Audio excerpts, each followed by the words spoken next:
The last chapter in the story of you and your ex has not been written yet. It's funny, you hear the manifestation crowd say this all the time, but it's absolutely true.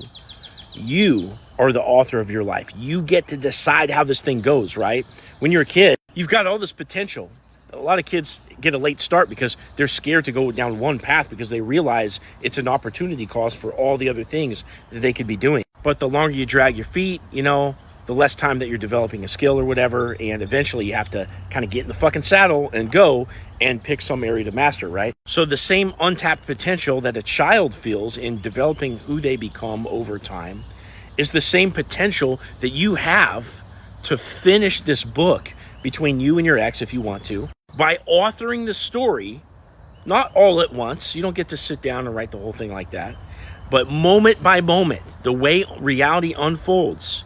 In each moment, everything that happens between you and them, you get to decide which fork in the road are you going to go down. But when I'm talking about the fork in the road, I'm talking about one very specific thing.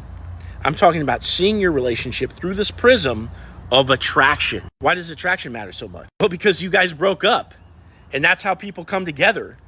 So every little interaction that you have with you and your ex, you have to see it through the lens of attraction. And is this going to advance it or not? So in other words, are we going down the fork in the road of advancing attraction? Or are we going down the fork of the road of just indulging in your little emotions, or, expressing yourself, or venting, or, getting butthurt, etc.? And the key to authoring your story the way you want it to go between you and your ex in every little interaction is having the awareness to see the fork in the road before you actually get down one particular path. Because I promise you that you have a default autopilot mode, and you're going down that fork in the road that's easiest to go, which is not the fork of the road of attraction. You're going to choose the emotionally reactive path, the easier path every single time, and it's going to hurt your chances with your ex. So if you want them back, really, you want them back worse than you want to hear from them. You want them back worse than what you want to say your mind about some little thing that they did that seems, like a double standard or whatever. Getting them back is the absolute foremost priority over and above you indulging in your emotions. If that's the case, then you need to build awareness and author your story moment by moment as it unfolds, choosing the option that's going to increase attraction. Now, if that's something that you want to do, click on my profile over here, click this link down here, and there's a link in there.